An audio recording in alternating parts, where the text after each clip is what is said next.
दोस्तों आज हम लेके आए बहुत बड़ी खुशखबरी उन एमएसएमई भाइयों के लिए जिनके अकाउंट या तो स्ट्रेस में है या फिर एनपीए हो चुके हैं। जी हाँ दोस्तों, सरकार ने एक 20,000 करोड़ की गारंटी उन एमएसएमई भाइयों को देने की बात कही है जिनके अकाउंट या तो स्ट्रेस में है या फिर एनपीए हो चुके हैं। तो नमस्कार दोस्तों, मैं हूं Sandeep Bisht, adviser chamber of startups industries and entrepreneurs India council से, और आप देख रहे हैं हमारा YouTube channel chamber of startups. तो आइए दोस्तों जानते हैं वो कौन सी स्कीम है, उसको हम कैसे अप्लाई कर सकते हैं और कैसे उस स्कीम का बेनिफिट ले सकते हैं। दोस्तों जैसा कि हम सब लोग जानते हैं, जब निर्मला सीतारमण आत्मनिर्भर भारत पैकेज अनाउंस कर रही थी कोविड-19 से लड़ने के लिए और भारत को एक सशक्त भारत बनाने के लिए कोविड-19 के बाद 13 मई 2020 को, तो उन्होंने एक बड़ी बात कही थी कि हम लोग कटिबद्ध हैं एमएसएमईज को सशक्त करने के लिए, और हम कटिबद्ध हैं जो अकाउंट एनपीए हो चुके हैं उनको भी दोबारा से रिवाइव करने के लिए। उन्होंने एक 20,000 करोड़ सब ऑर्डिनेट डेट के रूप में देने की बात कही थी उन एमएसएमईज के लिए जिनके अकाउंट एनपीए हो चुके हैं। तो दोस्तों वो तो उस समय एक बात थी जिसको कि आज कैबिनेट ने अप्रूव कर दिया, और उस स्कीम का नाम रखा गया है credit guarantee scheme for subordinate debts, या जिसको कि हम कह सकते हैं distress asset fund for subordinate debts for MSMEs, क्योंकि ये सबऑर्डिनेट डेट में दिया जाएगा।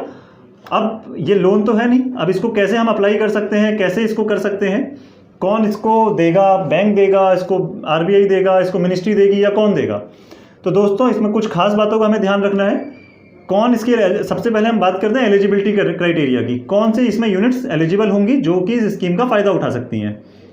तो इसमें जो एलिजिबिलिटी है, एमएसएमईज जिनके अकाउंट 31 मार्च 2018 को स्टैंडर्ड थे, यानी कि बैंक की बुक्स में वो अच्छे अकाउंट थे, स्टैंडर्ड थे, कोई भी एनपीए और कोई भी एसएमई में नहीं थे, स्ट्रेस में नहीं थे अकाउंट, लेकिन गत कुछ वर्षों में उनके अकाउंट यानी कि 2018 के बाद 31 मार्च 2018 के बाद उनके अकाउंट या तो स्ट्रेस में आ गए या एनपीए हो गए, वो अकाउंट इसके लिए एलिजिबल होंगे। लेकिन वो अकाउंट भी 18-19 और 19-20 फाइनेंशियल ईयर में उनके अकाउंट में एक सफिशिएंट ऑपरेशन होने चाहिए, यानी कि उनके बैंक अकाउंट में कुछ ट्रांजैक्शन होने चाहिए, उनकी फैक्ट्री चलती हुई होनी चाहिए। लेकिन हाँ, किसी भी रीज़न से उनके अकाउंट एनपीए हो सकते हैं, वो अलग चीज़ है, लेकिन उनके अकाउंट में रेगुलर ऑपरेशन होने चाहिए। और 30 अप्रैल 2020 को उनके अकाउंट या तो SMA 2 में होने चाहिए या फिर एनपीए में होने चाहिए।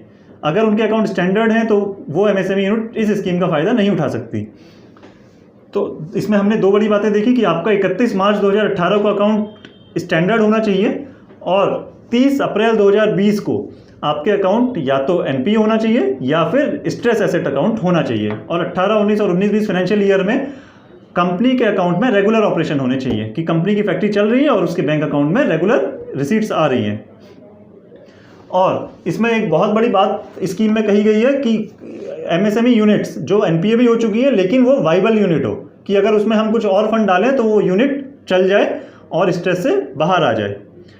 तो दोस्तों ये तो थी इसकी एलिजिबिलिटी क्राइटेरिया कि कौन एलिजिबल होगा। अब हम बात करते हैं क्वांटम ऑफ लोन, कितना इसमें लोन मिल जाएगा, लोन मिलेगा, सबऑर्डिनेट डेट मिलेगा। तो ये लोन डायरेक्टली एमएसएमई यूनिट को नहीं मिलेगा दोस्तों, क्योंकि ये सबऑर्डिनेट डेट है, तो इसका जो बेनिफिट होगा वो प्रमोटर को मिलेगा, जो एमएसएमई यूनिट का जो प्रमोटर होगा, जो उसमें शेयर होल्डर होगा, उसको ये बेनिफिट मिलेगा। लेकिन उस प्रमोटर को जितना भी इसमें अमाउंट सेंक्शन होगा वो अमाउंट एमएसएमई यूनिट में डिप्लॉय करना पड़ेगा। तो इस डिप्लॉय क्यों करना पड़ेगा? ताकि एमएसएमई यूनिट सशक्त हो जाए, कंपनी के रेशियोज अच्छे हो जाए, यानी कि जब जैसे ही कैपिटल बढ़ेगी तो उसके रेशियोज, करंट रेशियो अच्छा हो जाएगा, टीओएल टीएनडब्ल्यू अच्छा हो जाएगा, और दूसरी साइड से उसका जो एनपीए का अमाउंट है वो कम हो जाएगा, और हो सकता है उसका अकाउंट स्टैंडर्ड हो जाए उस मदद से, आर्थिक मदद से जो बैंक उसको देगा। तो इसमें जो एलिजिबिलिटी क्राइटेरिया है, क्वांटम है, वो ये है कि बैंक, आप प्रमोटर का जो भी स्टेक कंपनी में लगा हुआ है, जितना भी पैसा का प्रमोटर का लगा हुआ है उसका 15%, जी हाँ दोस्तों 15% इक्विटी की फॉर्म में या फिर उसका डेट की फॉर्म में, प्रमोटर का जितना भी पैसा लगा है उसका 15% प्रमोटर को फंडिंग कर देगी, या फिर मैक्सिमम कैपिंग रखी है इस स्कीम के लिए 75 लाख रुपए पर प्रमोटर, पर यूनिट 75 लाख रुपए देगी बैंक इस स्कीम के तहत।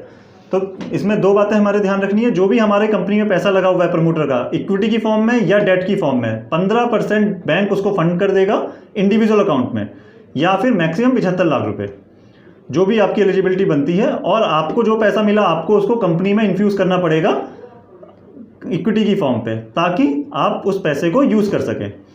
तो अब बात करते हैं इसमें कितना साल के लिए लोन दिया जाएगा, कितना मॉरेटोरियम दिया जाएगा, कैसे हम लोग को रिपेमेंट करना है इसको।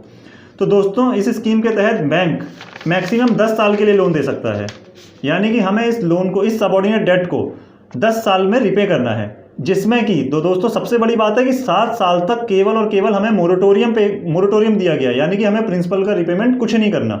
मैक्सिमम जो मोरेटोरियम अवेल कर सकते हैं हम लोग 7 साल के लिए कर सकते हैं, और जो रिपेमेंट होगा वो हमें मैक्सिमम 10 साल में करना है। अगर हमने 7 साल का मोरेटोरियम ले लिया तो हमें 3 साल में बाकी का जो प्रिंसिपल अमाउंट है वो देना है। तो दोस्तों ये थी उस स्कीम की कुछ खास बातें। अब जानते हैं कि इस स्कीम का हम फ़ायदा किससे ले सकते हैं, ये कौन देगा, सरकार देगी, मिनिस्ट्री देगी, इसको बैंक देंगे या आरबीआई देगा या कौन देगा। तो दोस्तों इस स्कीम का जो बेनिफिट है, हम लोग प्रमोटर जो है कि बैंक में जाके, यानी कि किसी भी बैंक में आपका जिसमें अकाउंट है, या तो पब्लिक सेक्टर बैंक है या प्राइवेट सेक्टर बैंक है या फिर एनबीएफसी है या कोऑपरेटिव बैंक्स है, उसमें आप जाके इस स्कीम का बेनिफिट ले सकते हैं। तो इससे आप जॉब क्रिएट कर सकते हैं, अपनी यूनिट को दोबारा से रिवाइव कर सकते हैं, और ये एक्सपेक्टेड है कि इससे 2 लाख एमएसएमई यूनिट्स रिवाइव हो जाएंगी और दोबारा से ऑपरेशंस चालू हो जाएंगे। तो सरकार इस स्कीम से सरकार की मंशा साफ हो जाती है कि सरकार कटिबद्ध है एमएसएमईज को पुनरुत्थान के लिए। जैसा कि हम लोग सब लोग जानते हैं, इससे पहले 3 लाख करोड़ में से 75,000 करोड़ रुपए बैंक बांट चुकी है, जो GCL guaranteed emergency credit line थी, और आज सरकार ने सबऑर्डिनेट डेट जो 20,000 करोड़ का फंड था वो भी लॉन्च कर दिया है। तो दोस्तों एनपीए जिनके अकाउंट्स हैं वो सबऑर्डिनेट डेट में जा सकते हैं, और जिनके अकाउंट स्टैंडर्ड हैं वो अपना जीसीएल जो 20% का गारंटीड इमरजेंसी क्रेडिट लाइन है यूनिट को शुरू करने के लिए, उसमें बेनिफिट ले सकते हैं। तो दोस्तों इसके लिए आपको एमएसएमई रजिस्ट्रेशन कराना अनिवार्य है। आपके पास अगर नहीं है तो आप एमएसएमई रजिस्ट्रेशन करा लें या उद्योग आधार में जाके अपने आप को रजिस्टर करा लें। और अगर आपको किसी भी तरह की मदद चाहिए तो हमारा चैम्बर यहाँ पे बैठा हुआ है। आपको एमएसएमई रजिस्ट्रेशन कराने के लिए, स्कीम के बारे में कुछ और आपको डिटेल चाहिए उसकी जानकारी के लिए और उसको अवेलमेंट के लिए, तो हम लोग की टीम पूरी यहाँ पे बैठी हुई है। हम लोग कटिबद्ध हैं आप लोगों की मदद करने के लिए। तो दोस्तों ऐसी स्कीम के लिए हमारे साथ जुड़े रहिए, हमारे चैनल को सब्सक्राइब करिए, शेयर करिए, लाइक करिए और कमेंट करिए। धन्यवाद।